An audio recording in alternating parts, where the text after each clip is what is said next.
नमस्कार दोस्तों, बहुत बहुत स्वागत है आपका मेरे YouTube channel GS with Priyanshu में। दोस्तों, आज हम बात करने वाले हैं आर्टिकल 22 की, जो कि बहुत ही महत्वपूर्ण आर्टिकल है। आप इस वीडियो को लास्ट तक देखिएगा। तो चलिए शुरू करते हैं। दोस्तों, आर्टिकल 22 को समझने से पहले हमें यह जानना है कि आर्टिकल जो 22 है ये किस भाग के अंतर्गत आता है। दोस्तों, ये संविधान के भाग 3 के अंतर्गत आता है आर्टिकल 22 हमारा। और जो भाग 3 है वो मौलिक अधिकारों को दर्शाता है।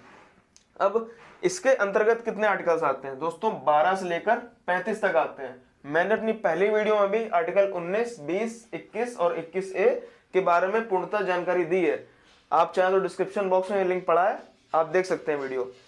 अब मौलिक अधिकार के अंतर्गत ही दोस्तों एक बात आती है स्वतंत्रता का अधिकार। दोस्तों, स्वतंत्रता का जो अधिकार है इसके अंतर्गत भी आर्टिकल 19, 20, 21, 21A और 22 आते हैं। हमें बात करनी है आर्टिकल 22 की सिर्फ। तो दोस्तों, आर्टिकल 22 में बात की गई है कुछ दशाओं में गिरफ्तारी से संरक्षण। कुछ दशाओं में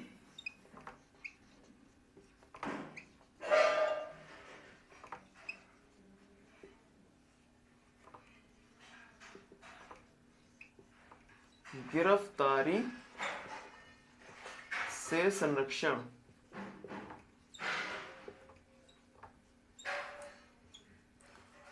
दोस्तों, आप हेडिंग देखकर ही समझ गए होंगे कि इसमें किसकी बात की गई है। इसमें दोस्तों गिरफ्तारी से संरक्षण मतलब हम गिरफ्तार होते हैं, उसमें कुछ संरक्षण की बात की गई है, वो भी कुछ दशाओं में। अब इसके अंतर्गत दोस्तों 3 बातें आती हैं, वो 3 बातें हम अच्छे से समझेंगे। पहली बात आती है, हमें दोस्तों रटनी नहीं चीजें, हमें सिर्फ जैसे समझनी है बस चीजें। हम रट लेंगे तो हमें चीजें जल्दी याद नहीं रहेंगी, वो हम जल्दी भूल जाएंगे। तो बस हमें समझनी है कि इसमें क्या कहा गया है बस। तो दोस्तों पहला पॉइंट आता है कि अगर पुलिस आपको गिरफ्तार करने आई है तो दोस्तों आप उससे रीजन पूछ सकते हैं कि आप हमें क्यों गिरफ्तार करने आए। मतलब एक आप वारंट नाम सुना होगा आपने, वारंट इशू होता है आपके खिलाफ। और अगर पुलिस वारंट लेकर आई है आपको गिरफ्तार करने, तभी वो गिरफ्तार कर सकती है आपको, अन्यथा नहीं। तो आप पुलिस से रीजन पूछ सकते हैं कि आप हमें क्यों गिरफ्तार करने आए। तो पहला पॉइंट यही है, अगर पुलिस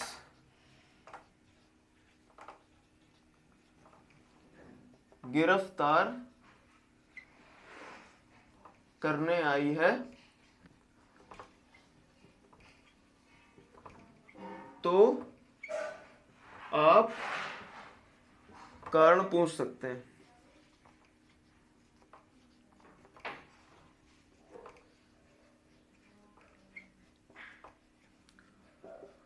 दोस्तों कारण पूछ सकते हैं या आप वारंट कह सकते हैं कि आप हमें वारंट दिखाइए। तो इस तरीके से पहला पॉइंट यहाँ पे समाप्त होता है। पहले पॉइंट में इतनी बात की गई है।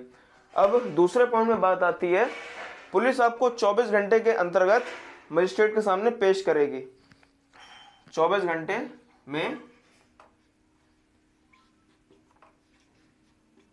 मजिस्ट्रेट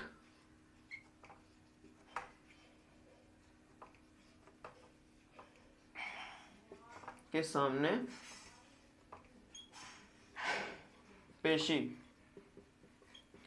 पुलिस जो है आपको 24 घंटे में मजिस्ट्रेट के सामने पेश करेगी, ये आर्टिकल 22 में कहा गया है। और दोस्तों वहां आने जाने का समय काउंट नहीं होता है।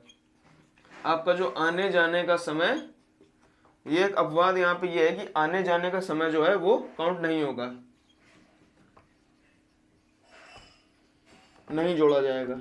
मैंने आपको कहा ना 24 घंटे, तो अगर आप जो आने जाने का समय है वो इसमें काउंट नहीं होता है, समय नहीं जोड़ा जाएगा।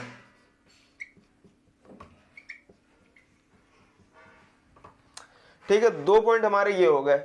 अब दोस्तों तीसरे पॉइंट में ये बात आती है, अगर आप गिरफ्तार भी हो गए तो आप कानूनी सहायता ले सकते हैं। वकील मतलब कि आप वकील कर सकते हैं, प्राइवेट भी या सरकारी भी कर सकते हैं, या वकील से अपने आप सलाह ले सकते हैं। आपको पूर्णता छूट है आर्टिकल 22 के अंतर्गत। यहाँ पे सरकारी सहायता लिखना उचित होगा, सरकारी सहायता ले सकते हैं।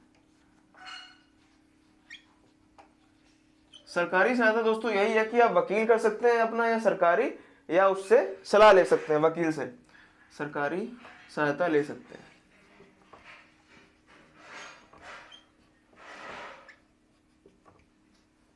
इतनी आपको स्वतंत्रता दोस्तों प्रदान की गई है आर्टिकल 22 के अंतर्गत। अब दोस्तों क्वेश्चन कैसे बनते हैं इसमें, जैसे आर्टिकल 22 से संबंधित कोई भी प्रश्न आ गया आपके एग्जाम में तो यही बनेगा कि आर्टिकल 22 जो है किस भाग के अंतर्गत आता है। तो दोस्तों भाग 3 में क्या दर्शाया गया, मौलिक अधिकार। और ऐसे आ जाता है कि आर्टिकल 22 जो है, आर्टिकल 22 में किन बातों का उल्लेख है, तो क्रम वाइज आ जाएंगी, तो बस उन्हें आपको टिक करना होगा कौन सी बात नहीं आई होगी, या इस तरीके कह सकता है आर्टिकल 22 में कौन सी बात नहीं की गई है।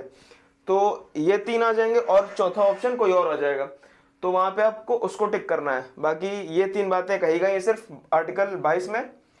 तो आशा करता हूँ वीडियो आपको समझ में आ गई होगी। तो चलिए, धन्यवाद दोस्तों।